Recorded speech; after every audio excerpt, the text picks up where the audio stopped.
It's so good to have everybody with us tonight. I'm looking forward to what Terry has prepared for our meal. And I always like to say sometimes when I'm talking to people, I want to talk to them to where they leave full, but they're still hungry. So we hope that happens tonight.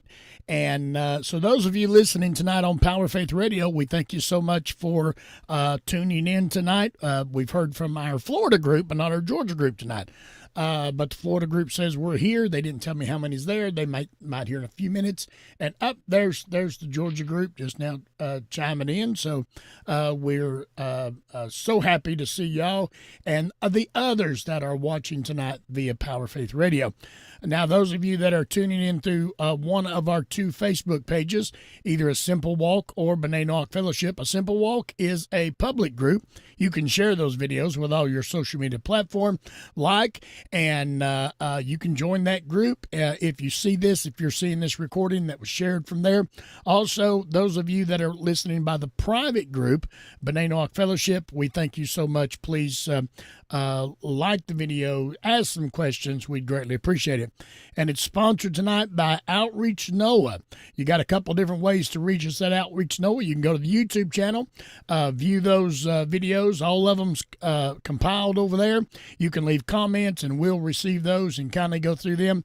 And we ask that you subscribe to the YouTube channel, hit that notification bell that you'll be notified every time a new video goes up.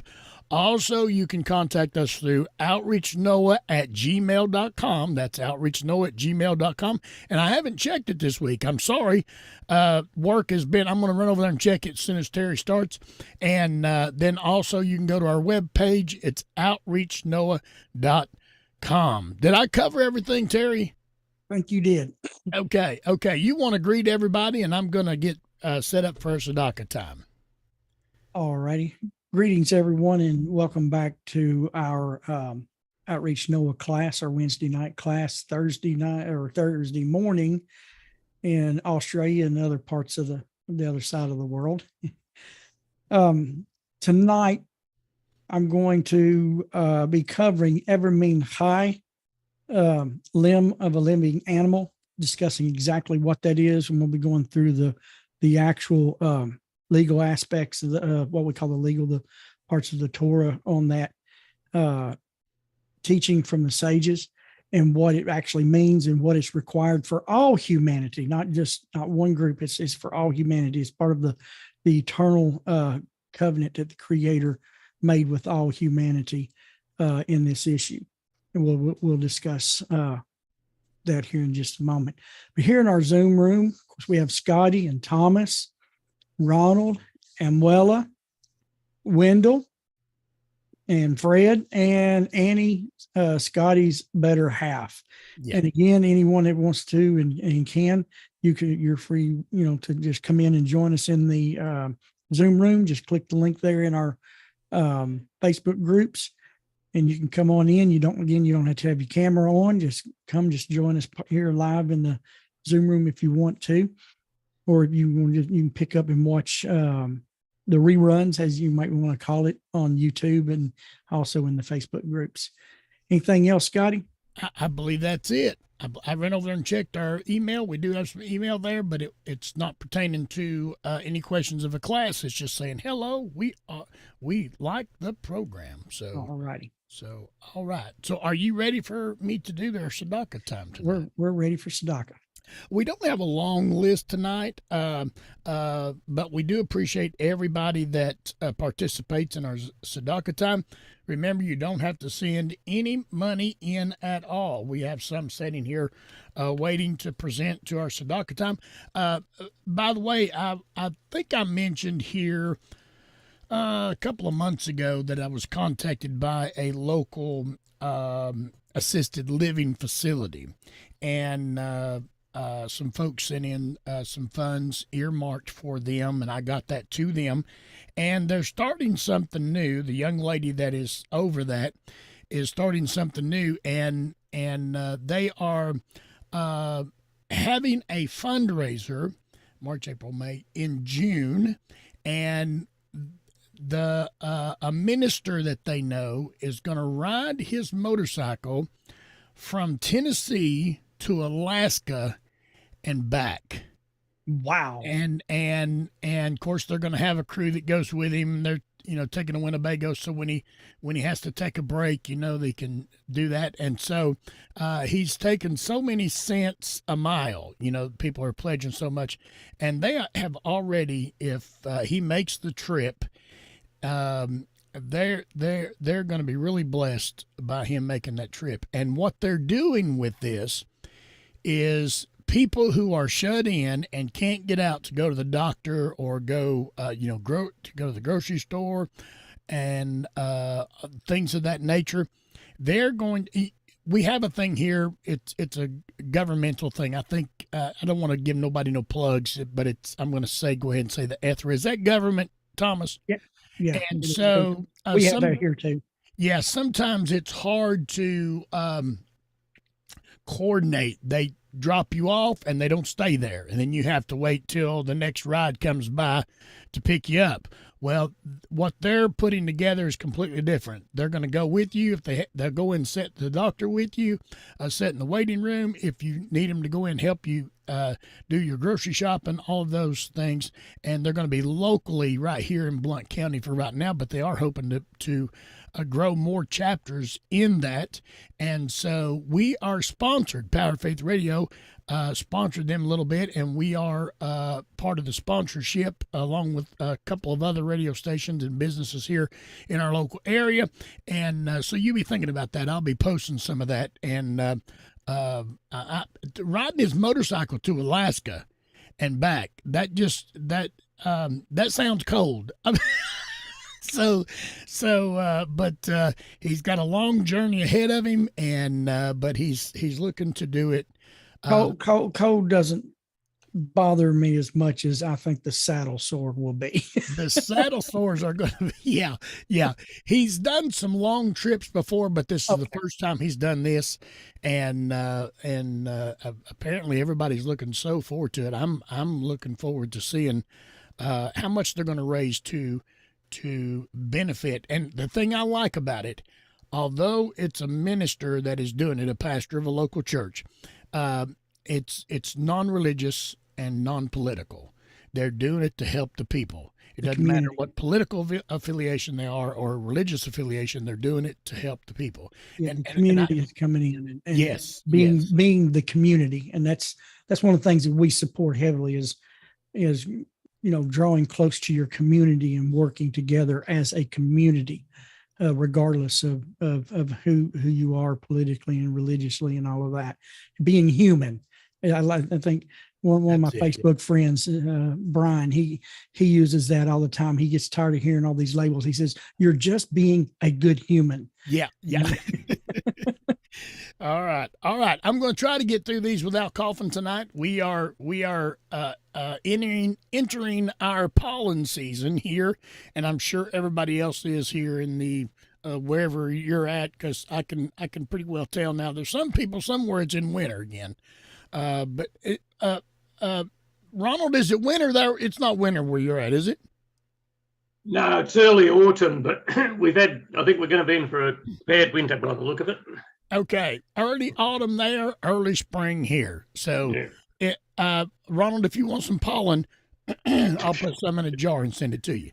So, okay, here we go.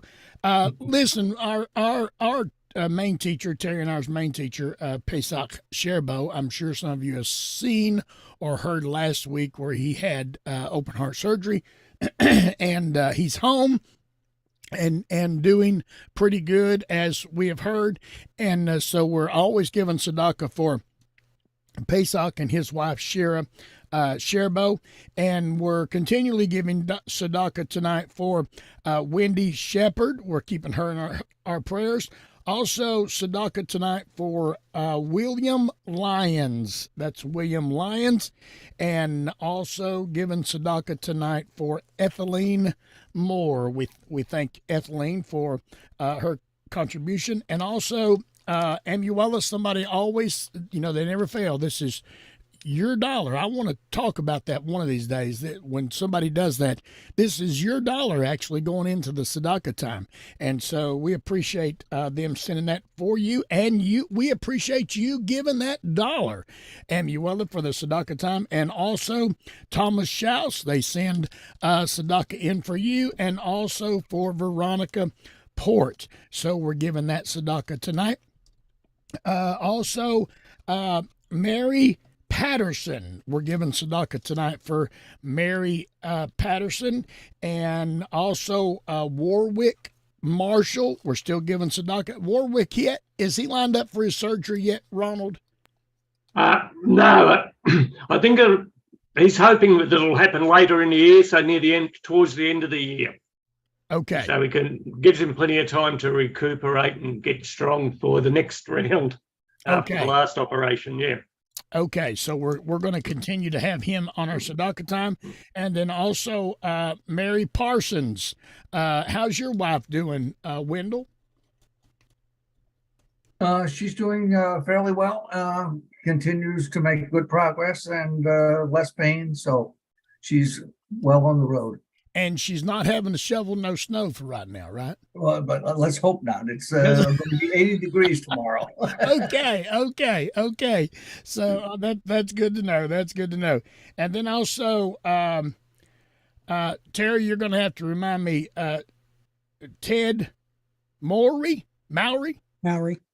Okay, we're giving tzedakah for him tonight. Have you heard anything else about Ted? No, he just it's some personal, issues that, Okay. the kind of things that you kind of go through in life and everything. So I just told him that we would give tzedakah for him as he's kind of going through some life struggles right now. Okay, I thought we would keep him on there for this week. And then also Marge Port, that's Veronica's mother. And then also Ronald Dickman. Ronald, I think since you're getting your medication, you look pretty good. Yeah, well, body seems to be working itself back to normal, so yeah, things are good at the moment. Thank goodness. Okay. All right. Well, we're going to continue to give tzedakah for you. And then, Wendell, you're going to have to help me pronounce this name. I'm looking at it. I spelled it like you told me, but you got to remember who I am, Wendell. So I'm going to let you tell Alice's name. Alice Cotterill. Okay, thank you, Wendell. Thank you so much. We're giving tzedakah for her tonight. And then on our blessed memory tonight, we're giving tzedakah in the merit of John Moore. The merit of John Moore. All right, if y'all will just help me, we're going to ask the Creator to bless these tzedakah time tonight. Hear our voice, Adonai, our God, Father of mercy. Have compassion on us and accept our prayer with compassion and favor. For you are a God who hears prayers and supplications. Our King, do not send us away empty-handed. Favor us and answer us and listen to our prayers. Amen. All right, Terry, are you about ready to go tonight? I'm going to try to. Okay, I'm going to put you on speaker view, and I'm going to mute and then go over and check out a couple of things. All right. Yeah, it'd been a little rough Wednesday at work. It was going really nice and smooth until after work, and then all these orders started piling. I had everything good and caught up before lunch, and then after lunch, it's just like the printer wouldn't stop spitting off orders I had to take care of. I'm like, I was running ragged trying to get things done by my deadlines when I get these, which I'm not complaining. I mean, we had a record month last month in part sales, and right now we're the only department in the dealership that's actually, meeting and going beyond our goal expectations in part sales and sales in general in our department. So not going to complain. It gives me a job. It's not good when people, wreck their cars, but that's, I said, I ship out Toyota, Lexus parts throughout the South, to body shops and a few repair shops that does mechanic work. I send some things to. But so yeah, today was a little bit, I'm like, on Wednesdays, when I'm at work, I try to think about, meditate on what we're going to be doing on Wednesday nights. And today was not going to be a good day for that because it just got a little hectic there in the afternoon. But tonight we're going to go ahead and go into exactly what is Evermin Chai. You know, the biblical meaning of Evermin Chai is a rabbinic term, which means, you know, the limb of a living animal, which is the basic explanation of what this passage is teaching. That we're going to be reading here tonight in Genesis chapter 9. Let me go right here and had everything written down. Yes, in Genesis chapter 9, verses 2 through 3 that we're going to be going to. Genesis 9, 2 through 3 that we're going to be reading. I'm going to be covering the information tonight's coming from the Divine Code by Rabbi Weiner and Dr. Michael Schulman, and some information from Rabbi Samson Raphael Hirsch toward the end, or no, here in just a minute. We got in some discussion last week on this subject, and there's been some other questions and things that, you know, that's been discussed afterwards and everything. And I'm probably not going to get as far as I want to tonight, because I'm going to cover something that needs to be covered, needs to be understood about the Torah and what we're going to be covering and what this means. And it's important. It's important for us to understand these things, because we're getting into this is one thing for most of us raised in, you know, religious circles outside of the Torah. We haven't been raised with the issue of the legal aspect between humanity and God. He's the king, he's the creator. And religions all around the world has messed up a lot of things and brought man's ideas into it. And so we're going to learn a few things tonight, specifically on what this is teaching us. I wasn't raised with this. I was raised with something different. But as I studied and I learned in my journey, when I studied for 7 years under some rabbis to join the nation of Israel, and then seeing that was not to be my path, then when they started teaching me these things that I was supposed to be doing and what required upon humanity, yeah, was a paradigm shift for me when I learned this. And this is the only dietary prohibition to the non-Jewish people. But actually, this is a prohibition for all people. This particular part. Then we're going to get into the other part that's for the Jews, because I want to discuss that, because there's some misunderstandings in that area when it pertains between the Jew and the non-Jew, and the legal aspect between, you know, us and God. On page 237 of the Divine Code, 4th edition, under chapter 1, paragraph 2, it says, after the flood was granted a greater permission than Adam. The dominion granted to him entitled him to kill any creature and eat it. And to him as being Noah. The dominion granted to him, Noah, entitled him to kill any creature, to eat its flesh, as the Torah states in Genesis chapter 9, 2 and 3. The fear of you and the dread of you shall be upon every beast of the earth and every bird of the sky, upon everything that moves on the earth, and upon all fish of the sea. In your hand they are given. See, our dominion still is over them, but now there's a fear between us and them that's put in them after the flood. that wasn't there before the flood. Then he goes on, and this is the words of Hashem, our creator. Every moving thing that lives shall be yours for food. It's important to understand what this is saying, because I'm going to go back before the flood and look at something here. Every moving thing that lives shall be yours for food. Like the green herbage, I have given you everything. He has given us everything. Now in Genesis, we're going to go back before the flood. In Genesis chapter 6, in verse 21,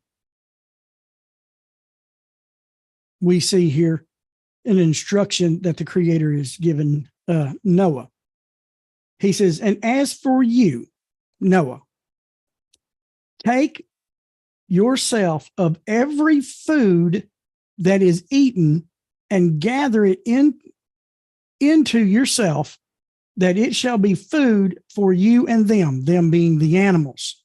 And Noah did according to everything that God commanded him, and so he did. Understand, the Creator says, gather and take unto yourself every food. This was before the permission of eating meat. Before the flood, they did not eat meat. They was only vegetables. I study, every chance I get, I study any information I can find on the flood. I've got several books here, and some of them, I've got one on the Midrash. It goes back, a long way in Jewish history and teachings that they have given us. One of the reasons, or several of the reasons why the Creator permitted the eating of meat after the flood and not before, is that the vegetation was at such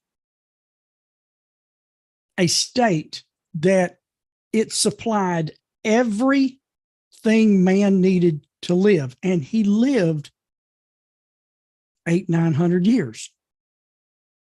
Just on the vegetation. It is noted from Jewish tradition that before the flood, they only had to plant once every 40 years because the earth was so rich, it would yield enough produce that you only had to have a garden once every 40 years. It was that rich. After the flood, man was granted meat to eat because now our life expectancy was reduced. We are only allowed to live 120 years. That's the maximum time that we are allowed to live now. Most people today live maybe to their 70s and 80s, and some on into their 90s, and the very few into their hundreds. But because of our shortened life expectancy, we have to be able to, we need so much to do in so little a time as far as for the health of our bodies. So we need the meat, the proteins from the meat, to be able to sustain our bodies. Another aspect is that the vegetation we have today after the flood does not yield anywhere near what it did before the flood. Part of that is because the floods, and a lot of us don't even know this, but the flood waters were boiling. A lot of it was boiling. When the fountains broke forth, from the earth, a lot of that was lava and hot water, and it leached the earth of its nutrients. And I've read some really, really good teachings from Torah sages on talking about what the earth was like when that door was open and he looked outside for the first time. And we've seen pictures of what World War II did with its massive nuclear weapons and bombs. And yet that doesn't touch the desolation that Noah saw. And so the earth became, lacking in its produce, and it was going to even be harder to grow. And so the Creator, as the sages teaches, instituted the permission to eat meat to sustain our lives. Now, in Genesis chapter 2, like we said here, take for yourself of every food. That was the vegetation. This is the commandment, and it's an eternal command or an eternal permission, is to eat meat to live. And for us, the non-Jewish people, it's anything. The Creator, when he gave that, if he meant anything else, and so you've got some that want to use this in chapter 7, verses 1 and 2, then Hashem said to Noah, come to the ark, you and your household, for it is you that I have seen that is be righteous before me in this generation. Of every animal that is pure. The word clean there is a wrong translation. It is a wrong translation. Even the Jewish people use it in the English because that's what's been used, and most people, and they'll admit that it's not the correct translation. We're going to hear why it's not the correct, because it means pure. It says, of every pure animal, take unto yourself 7 pairs of males, and with its mate, an animal, and of the animals that are not pure. And that's actually the Hebrew is pure and not pure in its actual literal translation. Of course, of the 2 males. Understand, if the Creator was using this as a dietary law for all humanity, he would not have said in his next few breaths, every animal that moves upon the earth shall be food for you. These animals, again, was used for sacrifice purposes only. That's the only thing you could use the clean animals for. It was you could eat the clean, not the clean, but the pure and the impure. See, it so gets into your language. But you can eat the pure and impure as far as that, but it does not have anything to do with health. And we're going to read that here in a minute from Rabbi Hirsch. Every food, every animal that moves upon the earth, everything that creeps, it can be a spider, it can be a cow. Those of us in the Western Hemisphere don't like this. It could be a dog, but that's a delicacy in some cultures. But it doesn't matter. It's permitted. It is permitted. Anything is permitted from God is not a sin. If the Creator permits it, it is not a sin. If he does not permit it, then it becomes a sin. It becomes a sin for Israel. Israel was given the dietary laws as a priestly nation, not humanity. Now, if you want to live by those, you can, but we're not permitted to do so for spiritual reasoning, because that, again, it's making a new religion, which is against our commandments. It's like creating something that wasn't there. Rabbi Hirsch, Rabbi Samson Raphael Hirsch says this about verse 2 here in verse 7. In chapter 7, verse 2. He says, the dietary laws, you got to understand that this is what the Torah sages, and he's a Torah scholar and a Torah sage in his own. We cannot, as the non-Jewish people, interject our own ideas, our own thoughts, our own emotions, and our own interpretations. We're not permitted to, because these scriptures are not ours. They are the heritage of Israel. We are the guests. We are told what this means. And so that's a problem with us in the Gentile nations, is we want to say, well, this is what I think it is. We're not permitted to do that when it comes to the Hebrew scriptures, because they're not ours. We have to be careful with these things. There's actually laws on this, laws that you and I didn't grow up with, but they've been there for thousands of years. And so we have to learn how to re-educate ourselves in walking with the Creator, in walking in these laws that God's given us. Rabbi Hirsch teaches here on 7 verse 2. He says, the dietary laws given at Sinai, which is for Israel. That's a Sinai covenant. We are not underneath Sinai covenant. We're not underneath Sinai covenant.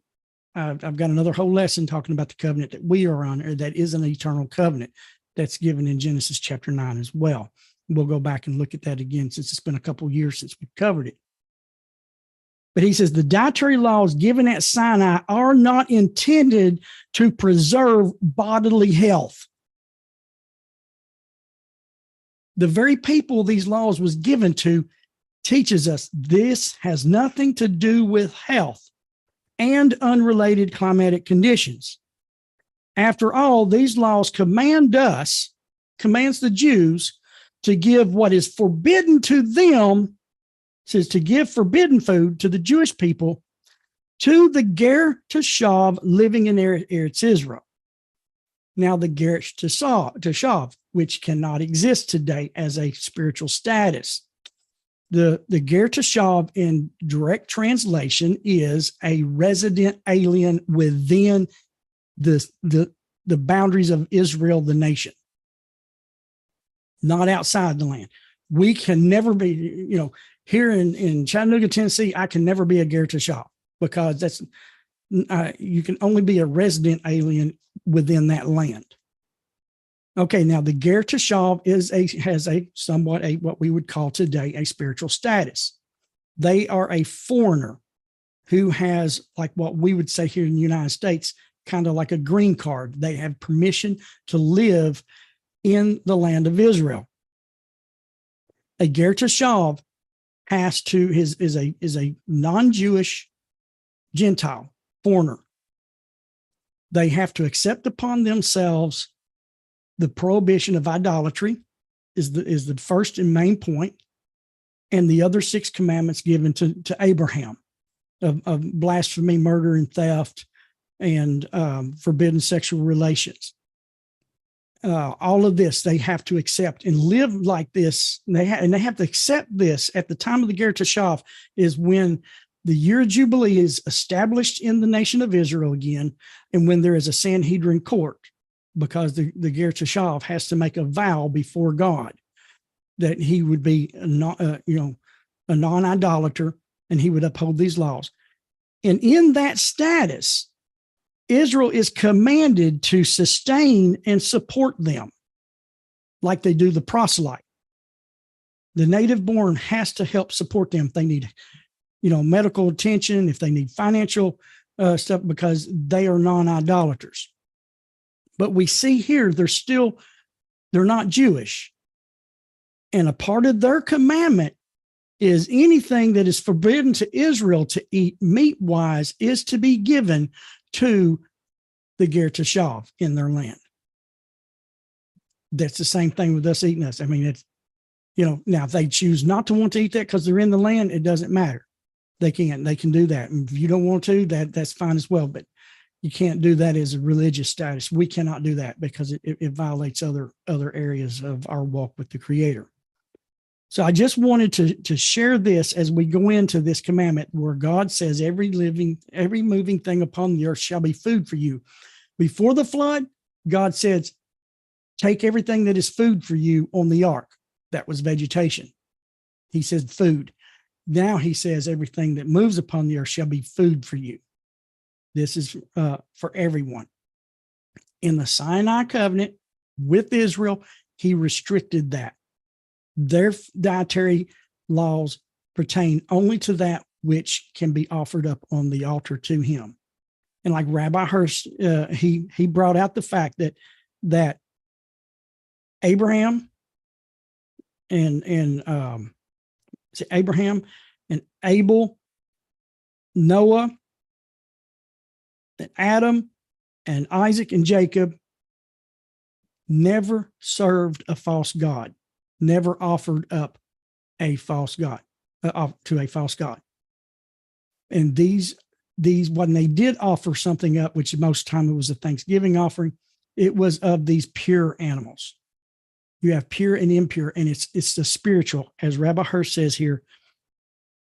The dietary laws at Sinai are not intended to preserve bodily health.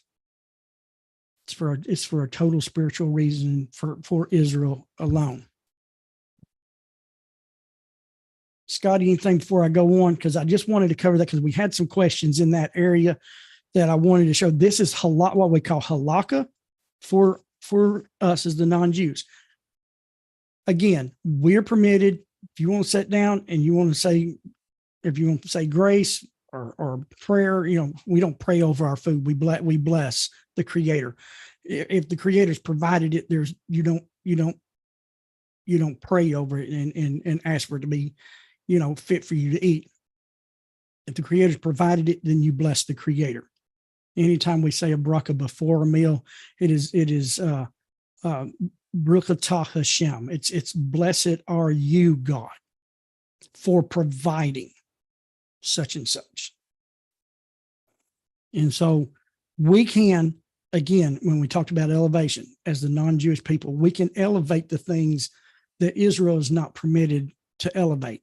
They have to do a certain part, then we do our part. Like one rabbi says, where the Jew has to stop, we pick up our spiritual duties and we continue on. And I liked how he put that, is where they have to stop, because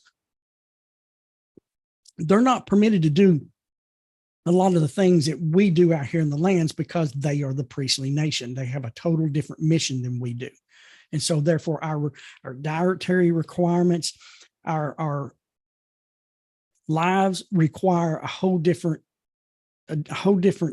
aspect of living. And that's what the Noahide laws does for us. It gives us the living to settle the earth. And that's what we're supposed to do. We're supposed to settle the earth and establish moral and ethical societies. Going on in paragraph 2, it says, Noah and his descendants were granted permission to kill any type of animal in any way they desired for the purpose of food. Still, it is fitting for a person to have compassion toward the animals and to kill them in the most painless manner possible, which we covered that the first couple of weeks, discovering we discussed the treatment of nature. And like one of the things I really enjoy, I say it all the time, is one of the things I learned from my rabbis, that one of the things they teach their children is never to pluck a leaf off a tree unless they have a purpose for it. You don't have a purpose for it, then you leave it alone. And that's what we've got to learn to do. We need to see and know what purpose creation has for us, and we're permitted to do that for our benefit. But if there's no benefit for it, then we just need to leave it alone.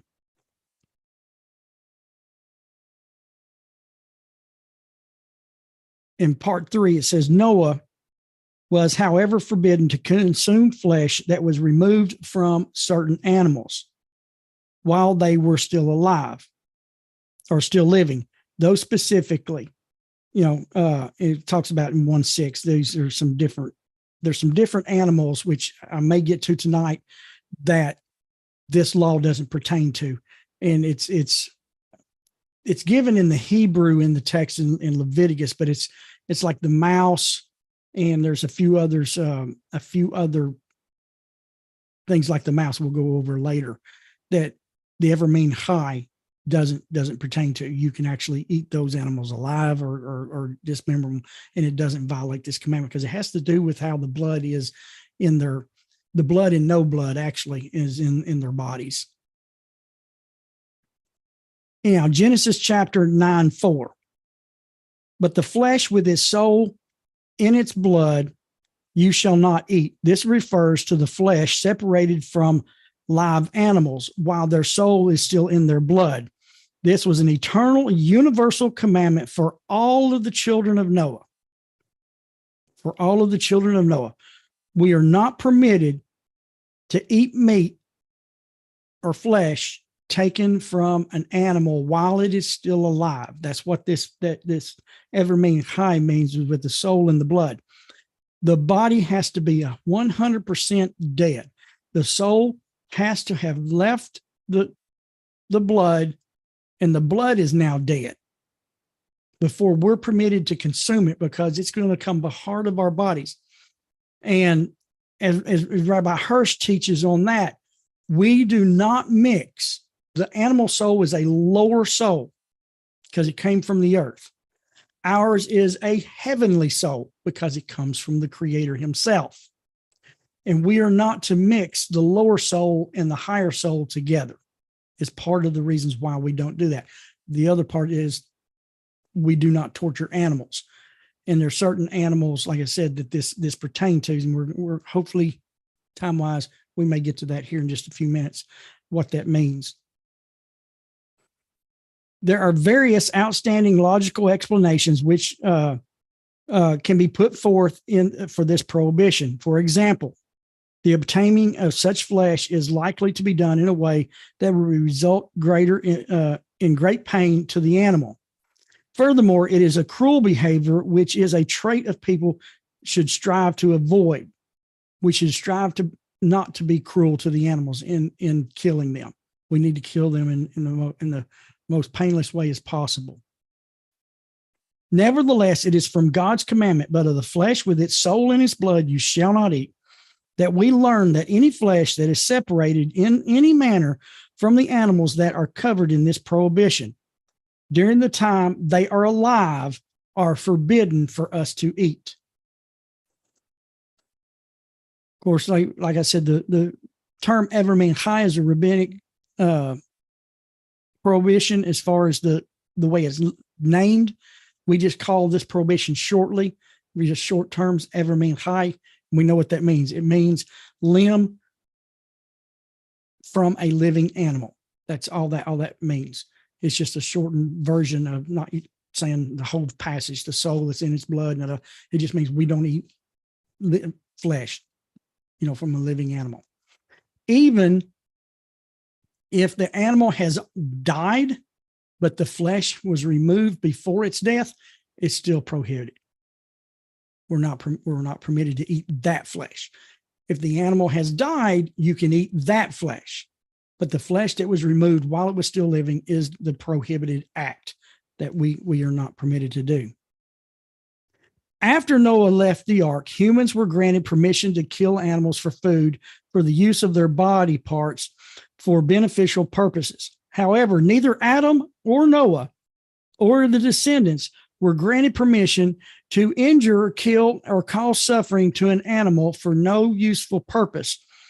And one who does so violates the prohibition, causing unnecessary pain to a living creature.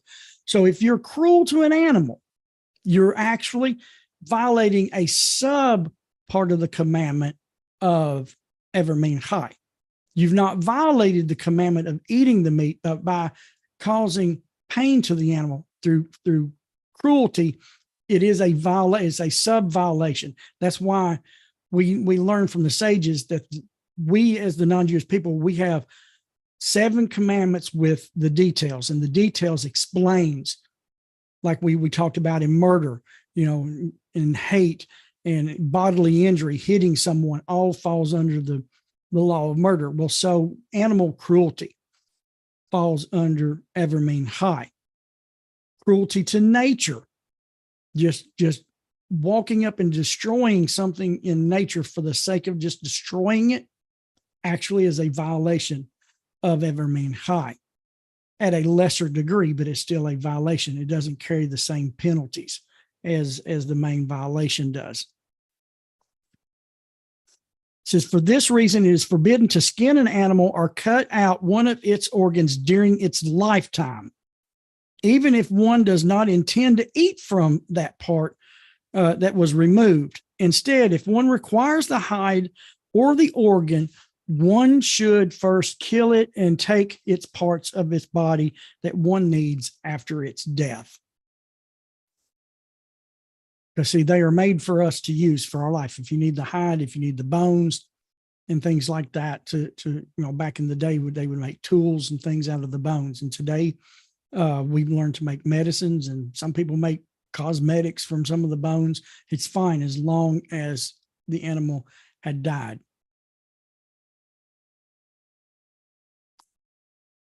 See, it was asked, could that be applied to poaching and taxidermy? I haven't thought about that. Of course, taxidermy is generally after the animal has died and they're using the body to preserve it, still to see it. Killing animals for sport is a violation. We should not be doing that. That's why I don't I don't hunt. I don't have anything against hunters. I've got friends that are hunters, but they eat the meat. They also donate the meat to food shelters and things like that. But there are some people that walk out in the woods, and I have to be honest with you, when I was young, we all did it. The first time I got a bow, first time I got a little 22, you go out there and you want to practice on little birds and squirrels. I did not know it then, but that was a violation of this commandment at the time. Sport hunting, going and actually killing an animal. You go out to, let's say, safari, and you kill a tiger just so you can stuff it, and have its hide just to have something for pretty. But if there's actually no benefit, its life is now was useless. We should never make an animal's life useless. We should elevate that life. If we take a life of an animal, we need to elevate it by letting it either become part of our bodies so that we can do good and righteous works, or we can supply clothing or tools or other aspect, feed the poor with it, whatever we need to. It needs to have a benefit. Its life needed to have meaning. If we are going to kill an animal, we need to make sure that that animal's life had a meaning. Just to kill it, to put it on the wall and do nothing else but for a wall decoration is improper use of God's creation. If you've killed an animal, a deer, you've eaten the meat, you've done, sometimes, people take the hides and make things out of the hides. They take the hair, they make fishing lures out of the hair. Deer hair is some of the best flies that you can make for fly fishing because it's hollow. There's nothing wrong with that. You mounted the head after you've used everything, there's no problem. But just to kill something to have a trophy, it's not correct. We should rethink our thoughts in that area. And in paragraph 6, the prohibition against eating flesh taken from a living animal applies only to domesticated animals, wild animals, and birds. In more general terms, these are the animals for which there is Torah law distinction between their flesh and their blood. And this is your animals. This has nothing to do, as we're going to read later on, has nothing to do with the sea animals. There are some sea animals that it does apply to, and like the seals. The seals, they're pretty much land animals for the most part. There are seals, and there's a couple of others, but pretty much all sea and water creatures are not even considered flesh according to the Torah. And so it has nothing to do with ever being high when eating crabs and lobsters and things like that. This prohibition does not apply to sheret animals. Now, that's what I was talking about before. The sheret animals right here says the prohibition does not apply to the sheret's animals because there is no Torah law distinction between consuming the flesh and the blood of the sherets, and that's a Hebrew word. As also in the case of insect-like creatures and all other creatures that are not included in this prohibition. Flesh separated from a living sheret's animal is allowed to be eaten by a non-Jew.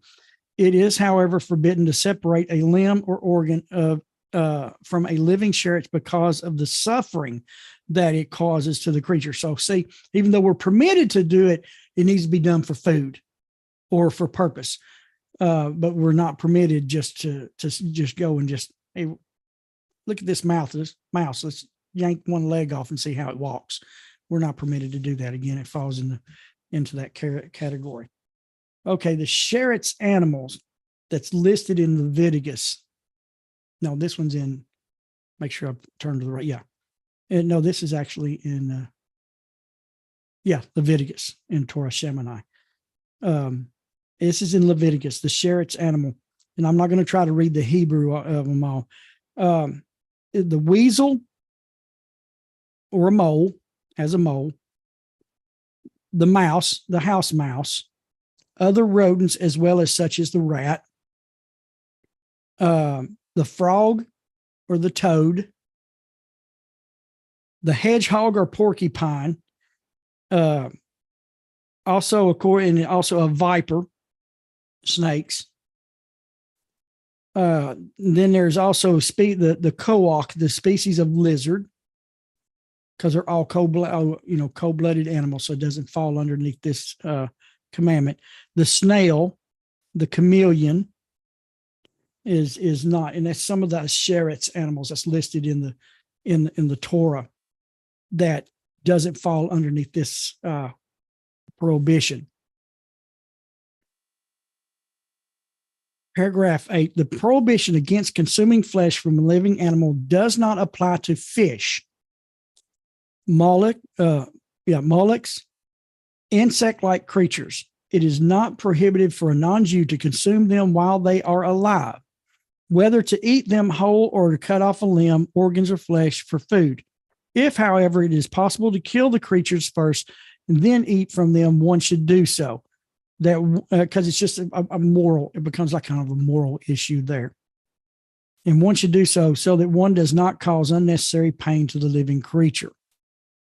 Nevertheless, if there is medical reasons that require one to consume meat or another part from a live fish or a crawling creature, it is permitted. Crawling creature means like the crabs, the lobsters.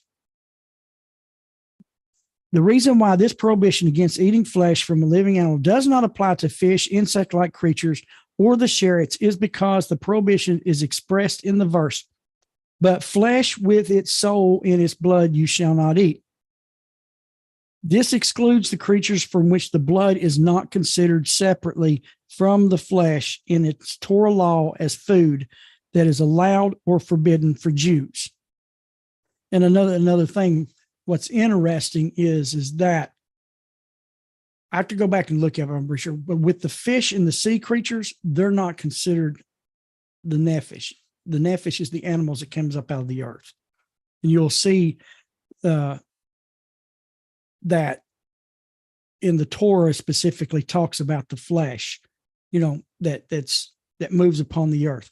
When you read about the flood, when the Creator says he's going to bring, an end to all the flesh that's on the earth, that has nothing to do with the sea. The sea animals is not considered flesh. The flood was to destroy everything that was on the earth, the dry land. And we learn that as part of what's considered forbidden to eat the limb of a living creature on the earth. It says, even for large mammals, example, whales, dolphins, or the like, which are included in the Torah category of fish-like animals, are therefore not included in this prohibition of ever being high. Likewise, all types of amphibians and reptiles are not included in this prohibition of ever being high for the same reason. Mammals that dwell both in the sea and on the land are considered as wild mammals and are included in the prohibition like seals, sea otters, and sea lions because they're considered mammals.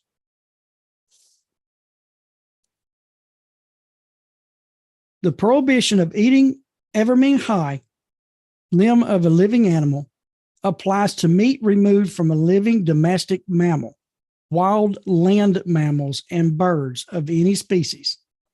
However, a non-Jew is liable for the capital sin for only eating, evermean high meat from mammals, but not from birds. These are the land mammals. But flesh with its soul and its blood you shall not eat, indicates that a non-Jew transgresses one of God's commands to Noah only if he eats the flesh of an animal that is still alive. But one who cuts off the flesh but does not eat from it is not liable for the penalty. If one person severs the flesh and another person eats it, the liability only applies to the one who eats the flesh. This is the prohibition. This is where we're learning Torah. What is the Torah teaching us in what it is saying? The person who transgresses by severing the flesh but does not eat it is not liable for the capital punishment. But since the Torah places the liability exclusive on the eater, So it is exclusively on the eater, the one who eats it.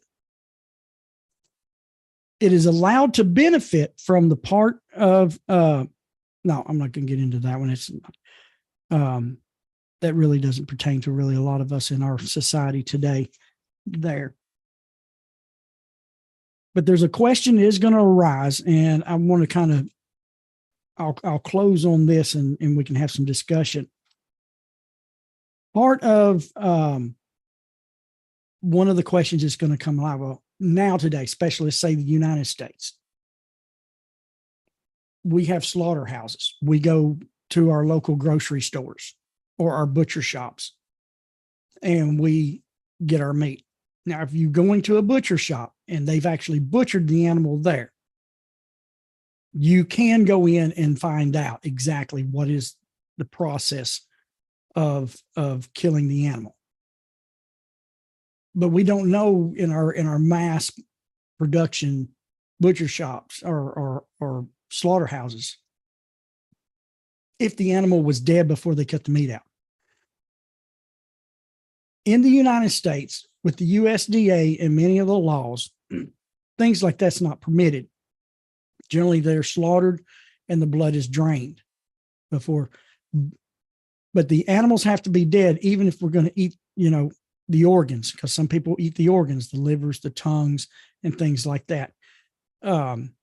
Anything on the entrails, the animal has to be dead before we eat that, which most of the time they're slaughtered and, they're cut open and their blood. I know this sounds gross, but we have to know these things. And they drain the blood. But it's hard to tell. Well, what if one slaughterhouse didn't follow the rules? And while the animal was still convulsing, they began to section it the way they section the meat off. That meat would become prohibited to us. And there's a lot of discussion even among the Noahides in this issue, but how are you going to, what slaughterhouse meat goes to? You go to your local Walmart or your Publix and you get a pack of bacon or some hamburger patties. How do you know if any of this was ever made high? In section 8, Rabbi Weiner writes, he says, a non-Jew does not have a prohibition in a case of doubt. Therefore, a non-Jew transgresses only if he definitely recognizes that aspect of the aspect of the action that is forbidden. Like I said, you go to your butcher shop and you find out, okay, if they're the ones that's slaughtering the animal at the butcher shop, how is their slaughter process? Even request to go in and visit, watch, make sure everything is done correctly. You can ask questions. Did any of this meat come off before the animal's heart stopped beating? Because that's when it's considered dead, is when the heart stops beating and the blood has stopped spurting. The animal is dead. It's now legal before God to consume. This is our only dietary law, and it's something we've got to be careful with. But in this situation, is we got these mass populations and mass slaughterhouses. How to know? And so Rabbi Weiner writes, a non-Jew does not have a prohibition in the case of doubt. Therefore, a non-Jew transgresses only if he definitely recognizes that aspect of the action that is prohibited. For example, if there is an unresolved doubt as to whether or not a piece of meat is ever min chai, it is permitted for the Gentile to eat. Now, we don't take advantage of this situation. But in a lot of our situations today, with what we have in our food productions and things for us, pretty much around the world, if there's doubt, if there's a piece of meat that could have been ever made high, if you don't know, if you absolutely don't know, if you have any question about it, if you think, well, maybe this really was, maybe some rumors that the slaughterhouse doesn't follow the rules that it's supposed to, be safe. Don't eat it. Get something else. And then you're sure. But if there's doubt, there is no prohibition, according to Rabbi Weiner, and this comes from, and I can't pronounce it, but it comes from some ancient Jewish literature that discusses this prohibition. Because see, they're not permitted to do this as well. Even if it's a kosher animal for the Jewish people, they're not permitted to eat evermean high, just like us. This is a prohibition for all the descendants of Noah, which it's every human being this side of the flood. Okay. Now with them, they have a nullification issue, which some of that doesn't apply for us. Like in 9, it says, if a piece of evermean high meat accidentally became mixed with a piece of permitted meat, and it is impossible to distinguish the forbidden piece, then there is a doubt regarding each piece as to whether it is permitted or forbidden. In such a case, a non-Jew may eat any doubtful piece from the mixture. Nevertheless, one non-Jew may not consume the entire mixture. From then, it is definitely consuming a forbidden food. If you have, there was some that fell in it, but you don't know which piece it is, you're not permitted to eat the whole thing, because then you did eat it. So if 2 or more people eats from it, then there is the doubt, and then everyone's clear to the prohibition on whether you violated that commandment. Scotty, anything there? I know I had to, I know this was a technical class. Okay. This was a technical class. And that's the reason why I kind of had to, I didn't want to go real fast, but then I knew I had quite a bit to cover. And, but this is a very important issue for every human being. Yeah, I agree. It gives fundamental properties to, because a lot of times people just say the prohibition, but they don't, but to give clarification to the prohibition. And you're again just giving a drop in a bucket to some. This is, yes, I can't go into everything, or we'd be here like under every one of our commandments that God has given us from Adam. They are so in depth that they're made to study a lifetime, because even though, let's say we covered this right now, if I went back and went over that again a year from now, we would learn something else. Yes. More, because we are to study this our whole entire life to know. That's how you become pious. One of the ways of becoming pious person before the Creator is that you are engaged in what He requires of you. You're engaged in becoming a master of that. Yeah. And that makes you a good steward of His commandments. Well, I'm not going to say it was quiet on my text as I was getting here, but I will say there was no backlash. There was just saying, wow, I never even considered. Is there anything I need to probably go back and help clarify? Because I know I kind of went through that. Not at this time, but I will tell everybody that's listening, if you need some clarification. Nobody's sent anything at this time, but you can just send it to us one way or the other. There's several ways you can send it, and we'll back up and cover that. Right. And so I guess in summary, let me summarize this. The Creator Himself, before the flood, told Noah to gather what was considered food for them. Animals was not considered food. So in their description of pure and impure for Noah and his ark, had nothing to do with food, because they wasn't considered food. They weren't permitted. It wasn't permitted to be food. After the flood, the Creator said, everything that moves upon the earth shall be food for you, just like the herbs. I give you everything. The Creator has given us this. He has no ulterior motive that, I'm going to get you to do this and then turn around later and outlaw it. No, He has never outlawed it. It's not outlawed. It's just not permitted for His priestly nation, because they have just a higher requirement than us. And that has nothing to do with us being lower. We are not lower. We are not lower. They are helpmates. They are helpmates for us to learn how to walk with God according to what he requires of us. And so they're helping us when they teach us these things. We are commanded to settle the earth to establish ethical and moral societies. They are commanded, literally commanded, to settle the land of Israel. The land of Israel has its own set of laws that they have to abide for that land, because it's the land of the Torah. It's the land that the Creator promised Abraham and his descendants. It has a higher restriction for that land. The rest of us, our laws deals with except for prohibition of idolatry, prohibition of blasphemy. Those are our two commandments that is our responsibility before the Creator, as far as him to us and us to him. The others pertain to me and you together, one and one. Ever mean high is the commandment that is our only dietary food, but along with it, the first two deals with God and man and God.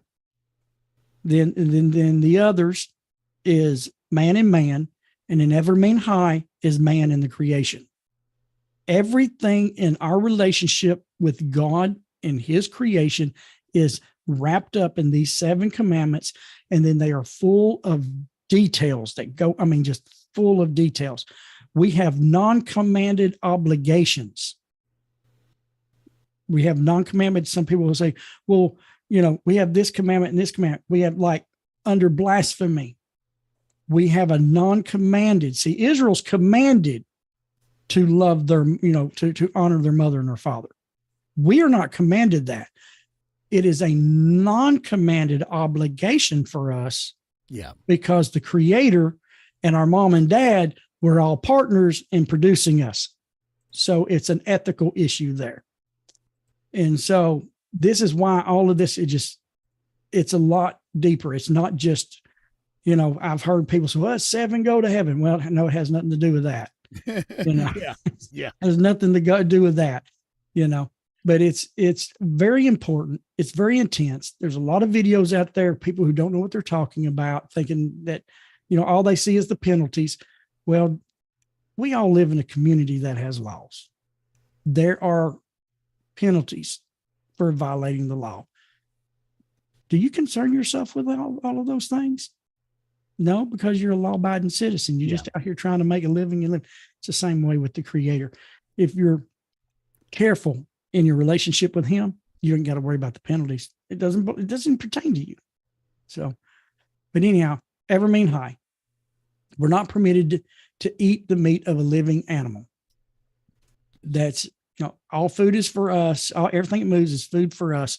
We're not permitted to eat the living flesh or flesh from a living animal, which are mammals, land mammals.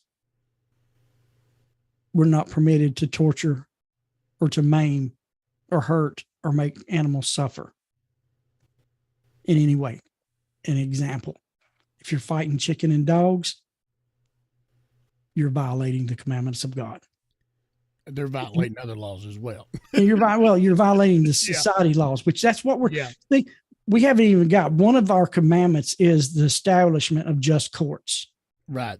And the Creator gives us guidelines on what to do is the basis of that. But every nation, according to its culture, is to establish just laws. Yes, the Torah does not say that you can't have a dog fight, but in essence, and ever mean high, it does. That's you find these things, you say, oh, that would apply to this. This would apply to this. And that's how you develop the Torah laws into your society and making it ethical. Right. All right, Scotty. All right, Terry, thank you so much. I can just see him taking notes, getting ready to ask questions later on. So all right. Well, we've been at it about an hour. We're going to come to a close. We can. Is there any announcements or anything that we got anything going on? Not at this time, but I'm looking for some things I'll be announcing next week. So Okay. okay. All right, everybody. We want to thank those listening again, Power Faith Radio. I'm going to go ahead and do it now because somebody already said you didn't do your call thing. So, broadcasting from the foothills of the Great Smoky Mountains of East Tennessee, you're listening to Power Faith Radio. I'm going to tell you something. My wife does it a whole lot better than I do. Well, do we need to get Annie on here and do it for us? She's gonna hit me. We might have to. So I can see her in there now thinking about doing it. She's almost ready to push that button, I can see. So Scotty, when we finally get to where we're doing something live, when we're out doing something, yeah. She's going to be with us. We're going to have to, Yeah. So, what's her favorite dish? We'll say, okay, we'll take you out for your favorite supper if you'll do this for us. Okay. Well, listen, we want to thank those that jumped in on A Simple Walk and B'nai Noach Fellowship. And we want to thank those that are watching on the YouTube channel. Please, on that YouTube channel, subscribe. Have you seen our subscriptions have went up quite a bit here lately? So we appreciate that. Yeah, we appreciate that. So subscribe, hit that notification bell that you'll be notified every time a new video goes up. And come on into the Zoom room. We share those links to all of our social media platforms on the Facebook pages, Simple Walk and B'nai Noach Fellowship. Okay. Until next week, everybody. Later. We'll see you then. Bye-bye. Bye-bye.